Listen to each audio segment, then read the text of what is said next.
طالب لما حضرته الوفاة دخل عليه النبي صلى الله عليه وسلم وعنده أبو جهل فقال: أي عمي قل لا إله إلا الله كلمة أحاج لك بها عند الله. فقال أبو جهل وعبد الله بن أبي أمية: يا أبا طالب ترغب عن ملة عبد المطلب. فلم يزالا يكلماه حتى قال آخر شيء كلمهم به على ملة عبد المطلب. فقال النبي صلى الله عليه وسلم: لا أستغفرن لك ما لم أنه عنك.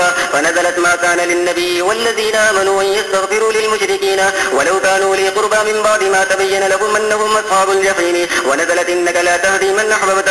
وبه قال حدثنا عبد الله بن يوسف قال حدثنا الليث قال حدثنا ابن الهادي عن عبد الله بن خباب عن نبي سعيد الخدري رضي الله تعالى عنه وعنهم أنه سمع النبي صلى الله عليه وسلم وذكر عنده عمه فقال: لعله تنفعه شفاعتي يوم القيامة فيجعل في زحزاح من نار تبلغ كعبيه يغلي منه دماغه. وبه قال حدثنا إبراهيم بن أبي حمزة قال حدثنا ابن أبي حازم والدراوردي عن يزيد بهذا وقال: تغلي منه أم دماغه. باب حديث الإسراء وقول الله تعالى: سبحان الذي يسرى بعبده ليلا من المسجد الحرام إلى المسجد الأقصى. وبه قال حدثنا يحيى بن بكير قال حدثنا الليث عن عقيل عن ابن شهاب قال حدثني أبو سلمة بن عبد الرحمن قال سمعت جابر بن عبد الله رضي الله تعالى عنه وعنهم أنه سمع رسول الله صلى الله عليه وسلم يقول: لما كذبني قريش قمت في الحجر فدل الله لبيت المقدس فطفقت أخبرهم عن آياته وأنا أنظر إليه. باب المعراج.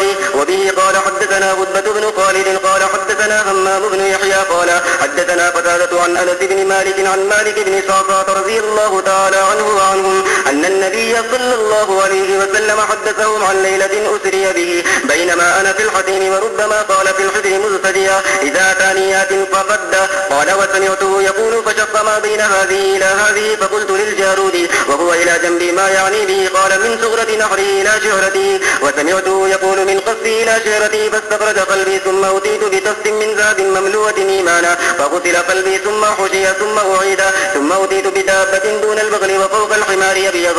فقال له الجارود: هو البراق يا أبا حمزة؟ قال أنس: نعم. يضع خطوه عند أقصى طرفه فحملت عليه فانطلق بي جبريل حتى أتى السماء الدنيا فاستفتح فقيل: من هذا؟ قال: جبريل. قيل: ومن معك؟ قال: محمد. قيل: وقد أرسل إليه؟ قال: نعم. قيل: مرحبا به فنعم المجيء جاء. ففتح فلما خلصت فإذا فيه آدم فقال: هذا أبوك آدم فسلم عليه. فسلمت عليه فرد السلام ثم قال: مرحبا بالابن الصالح والنبي الصالح. ثم صعد حتى أتى السماء الثانية فاستفتح. قيل: من هذا؟ قال: جبريل. قيل: ومن معك؟ قال: محمد. قيل: وقد أرسل إليه؟ قال: نعم. قيل: مرحبا به فنعم المجيء جاء. ففتح فلما خلصت إذا يحيى وعيسى وهو ابن الخالة. قال: هذا يحيى وعيسى فسلم عليهما. فسلمت فرد ثم قال: مرحبا بالأخ الصالح والنبي الصالح.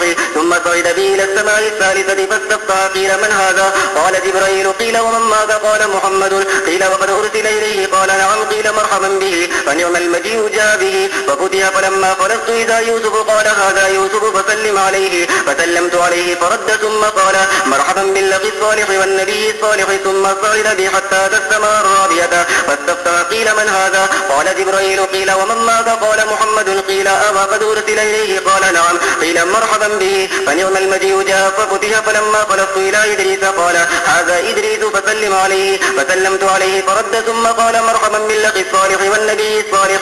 ثم صعد بي حتى أتى السماء الخامسة فاستفتح. قيل: من هذا؟ قال: جبريل. قيل: ومن معك؟ قال: محمد. قيل: وقد أرسل إليه؟ قال: نعم. قيل: مرحبا به فنعم المجيء جاء. فلما خلصت فإذا هارون. قال: هذا هارون فسلم عليه. فسلمت عليه فرد ثم قال: مرحبا بالأخ الصالح والنبي الصالح. ثم صعد بي حتى أتى السماء السادسة فاستفتح. قيل: من هذا؟ قال: جبريل. قيل: ومن معك؟ قال: محمد. قيل: وقد أرسل إليه؟ قال: نعم. قال: مرحبا به فنعم المجيء جاء. فلما خلصت فإذا موسى. قال: هذا موسى فسلم عليه. فسلمت عليه فرد ثم قال: مرحبا بالأخ الصالح والنبي الصالح. فلما تجاوزت بكى. قيل له: ما يبكيك؟ قال: أبكي لأن غلاما بعث بعدي يدخل الجنة من أمتي أكثر من يدخلها من أمتي. ثم استعد بي إلى السماء السابعة فاستفتح جبريل. قيل: من هذا؟ قال: جبريل. قيل: ومن معك؟ قال: محمد. قيل: وقد بعث إليه؟ قال: نعم. قال: مرحبا به فنعم المجيء جاء. فلما خلصت فإذا إبراهيم. قال: هذا أبوك فسلم عليه. قال: فسلمت عليه فرد السلام. قال: مرحبا بالابن الصالح والنبي الصالح. ثم رفعت إلى سدرة المنتهى فإذا النبي قها مثل قلال هجل وإذا ورقها صوتها مثل آذان الفيلة قال هذه سدرة المنتهى. وإذا 4 أنهار نهران باطنان ونهران ظاهران. فقلت ما هذان يا جبريل؟ قال أما الباطنان فنهران في الجنة وأما الظاهران فالنيل والفرات. ثم رفع للبيت المعمور ثم أتيت بإناء من خمر وإناء من لبن وإناء من عسل فأخذت اللبن فقال هي الفطرة وأنت عليها وأمتك.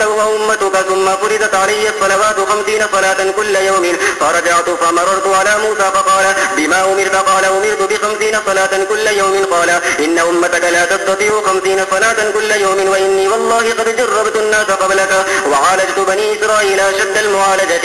فارجع إلى ربك فسله التخفيف لأمتك. فرجعت فوزع عني يجرا فرجعت إلى موسى فقال مثله. فرجعت فوزع عني يجرا فرجعت إلى موسى فقال مثله. فرجعت فوزع عني يجرا فرجعت إلى موسى فقال مثله. فرجعت فأمرت ب10 صلوات كل يوم. فرجعت فقال مثله. فرجعت فأمرت ب5 صلوات كل يوم. فرجعت إلى موسى فقال بما أمرت؟ قلت أمرت ب5 صلوات كل يوم. قال إن أمتك لا تستطيع 5 صلوات كل يوم وإني قد جربت الناس قبلك وعالجت بني إسرائيل أشد المعالجة. فارجع إلى ربك فسله التخفيف لأمتك. قال سألت ربي حتى استحييت ولكني يرضى وأسلم. قال فلما جاوزت نادى مناد أمضيت فإذتي وخففت عن عبادي. وبه قال حدثنا الحميدي قال حدثنا سفيان قال حدثنا عمرو بن كرمة عن ابن عباس رضي الله تعالى عنهما وعنهم في قوله تعالى وما جعلنا الرؤيا التي يريناك إلا فتنة للناس. قال هي رؤيا عين أريها رسول الله صلى الله عليه وسلم ليلة أسري به إلى بيت المقدس. قال والشجرة الملعونة في القرآن قال هي شجرة الزقوم. باب وفود الأنصار إلى النبي صلى الله عليه وسلم بمكة وبدر. देखिए यहाँ तक किताब हो गई है। इसके बाद मुफ्ती साहब पढ़ाएंगे। इसके बाद में फिर जो बकिया हिस्सा है उसके बारे में मैं ऐलान करा दूंगा कि कब मुकम्मल करना है। दुआ करते रहिए अल्लाह ताला जिंदगी बखैर रहे और किताब मुकम्मल हो गए। बहरहाल किताब इंशाअल्लाह होगी। अब ये 1 हफ्ता या 2 हफ्ते, ख्याल तो ये है कि 21 या 22 रजब को बुझिया जुमेरात में इसे मुकम्मल करा दूंगा और अगर कोई और तब्दीली हुई तो बाद में तर्जुमान आपको ऐलान कर देंगे, इत्तला दे देंगे। दुआ फरमा लीजिए अल्लाह ताला।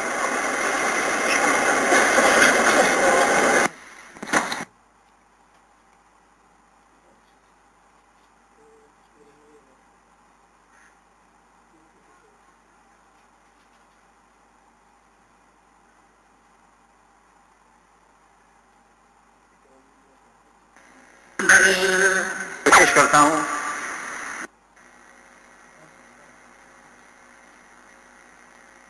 إلى الشيخ الإمام الهمام الحافظ الحجة أمير المؤمنين في الحديث أبي عبد الله محمد بن إسماعيل بن إبراهيم بن المغيرة بن بردزبة الجعفي اليماني البخاري رحمه الله تعالى. اللهم انفعنا بعلومه وعلومهم أجمعين آمين يا رب العالمين. أنه قال باب مناقب معاذ بن جبل. وبه قال حدثنا محمد بن بشار قال حدثنا غندر قال حدثنا شعبة عن عمرو عن إبراهيم عن مسروق عن عبد الله بن عمرو رضي الله تعالى عنهما وعنهم قال سمعت النبي صلى الله عليه وسلم يقول استقرئوا القرآن من 4 من ابن مسعود وسالم مولى أبي حذيفة وأبي ومعاذ بن جبل. باب منقمة سعد بن عبادة. وقالت عائشة وكان قبل ذلك رجلا صالحا. وبه قال حدثنا إسحاق قال حدثنا عبد الصمد قال حدثنا شعبة قال حدثنا قتادة قال سمعت أنس بن مالك قال قال أبو سعيد رضي الله تعالى عنه وعنهم قال قال رسول الله صلى الله عليه وسلم خير دور الأنصار بنو النجار ثم بنو عبد الأشهل ثم بنو الحارث بن الخزرج ثم بنو ساعدة وفي كل دور الأنصار. فقال سعد بن عبادة وكان ذا قدم في الإسلام أرى رسول الله صلى الله عليه وسلم قد فضل علينا. فقيل له قد فضلكم على ناس كثير. باب مناقب أبي بن كعب. وبه قال حدثنا أبو الوليد قال حدثنا شعبة عن عمرو بن مرة عن إبراهيم عن مسروق قال ذكر عبد الله بن مسعود عند عبد الله بن عمرو فقال ذاك رجل لا أزال أحبه. سمعت النبي صلى الله عليه وسلم يقول خذوا القرآن من 4 من عبد الله بن مسعود فبدأ به وسالم مولى أبي حذيفة ومعاذ بن جبل وأبي بن كعب. وبه قال حدثنا محمد بن بشار قال حدثنا غندر قال سمعت شعبة قال سمعت قتادة عن أنس بن مالك رضي الله تعالى عنه وعنهم قال النبي صلى الله عليه وسلم لأبي إن الله أمرني أن نقرأ عليك لم يكن الذين كفروا قال وسماني قال نعم فبكى. باب مناقب زيد بن ثابت. وبه قال حدثنا यहाँ पर रिवायत में आया कि काला नाम फबका, रोए क्यों, ये तो खुशी का मौका। तो हजरत मौलाना याकूब साहब खुद साहब से रूह का मकूला है कि ये रोना खुशी का था जी। وبه قال حدثنا محمد بن بشار قال حدثنا يحيى قال حدثنا شعبة عن قتادة عن أنس رضي الله تعالى عنه وعنهم جمع القرآن على عهد النبي صلى الله عليه وسلم 4 كلهم من الأنصار أبي ومعاذ بن جبل وأبو زيد وزيد بن ثابت. قلت لأنس من أبو زيد قال أحد عمومتي. باب مناقب أبي طلحة. وبه قال حدثنا أبو معمر قال حدثنا عبد الوارث قال حدثنا عبد العزيز عن أنس رضي الله تعالى عنه وعنهم قال لما كان يوم أحد انهزم الناس عن النبي صلى الله عليه وسلم وأبو طلحة بين يدي النبي صلى الله عليه وسلم مجوب عليه بجحفة له. وكان أبو طلحة رجلا راميا شديدا لقد يكسر يومئذ قوسين أو 3. وكان الرجل يمر معه الجعبة من النبل فيقول انشرها لأبي طلحة. فأشرف النبي صلى الله عليه وسلم ينظر إلى القوم فيقول أبو طلحة يا نبي الله بأبي أنت وأمي لا تشرف يصيبك سهم من سهام القوم نحري دون نحرك. ولقد رأيت عائشة بنت أبي بكر وأم سليم وإنهما لمشمرتان أراقد مسوقهما تنقذان القرب على متونهما تفرغانه في أفواه القوم ثم ترجعانه فتملانها ثم تجيانه فتفرغانه في أفواه القوم. ولقد وقع السيف من يد أبي طلحة إما مرتين وإما 3. باب مناقب عبد الله بن سلام. وبه قال حدثنا عبد الله بن يوسف قال سمعت مالكا يحدث عن أبي النذر مولى عمر بن عبيد الله عن عامر بن سعد بن أبي وقاص عن النبي رضي الله تعالى عنه وعنهم قال ما سمعت النبي صلى الله عليه وسلم يقول لأحد يمشي على الأرض إنه من أهل الجنة إلا لعبد الله بن سلام قال وفيه نزلت هذه الآية وشهد شاهد من بني إسرائيل الآية. قال لا أدري قال مالك الآية أو في الحديث.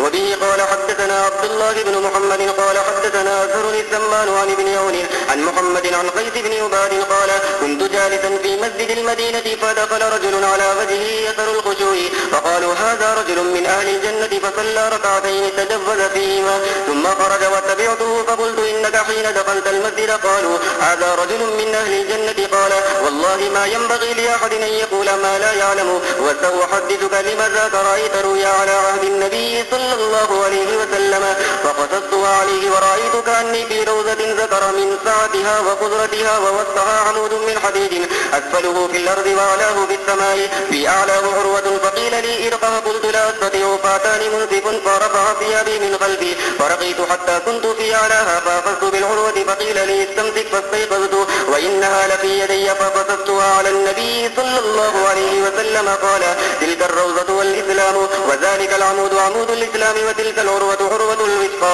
فأنت على الإسلام حتى تموت. وذلك الرجل عبد الله بن سلام وقال لي خليفة حدثنا معاذ قال حدثنا ابن عون عن محمد قال حدثنا قيس بن عباد عن ابن سلام وقال وسيف مكان منصب. وبه قال حدثنا سليمان بن حرب قال حدثنا شعبة عن سعيد بن أبي بردة عن أبيه رضي الله تعالى عنه وعنهم أتيت المدينة فلقيت عبد الله بن سلام فقال ألا تجيء فأطعمك سبيقا وتمرا وتدخل في بيت ثم قال إنك بأرض الربا بها فاش إذا كان لك على رجل حق فهدى إليك حمل تبن أو حمل شعير أو حمل فت فلا تأخذوا فإنه ربا. ولم يذكر النذر وأبو داود ووهب عن شعبة البيت. باب تزويج النبي صلى الله عليه وسلم خديجة وفضلها. وبه قال حدثنا محمد قال أخبرنا عبدة عن هشام بن عروة عن أبيه قال سمعت عبد الله بن جعفر قال سمعت عليا رضي الله تعالى عنه وعنهم يقول سمعت رسول الله صلى الله عليه وسلم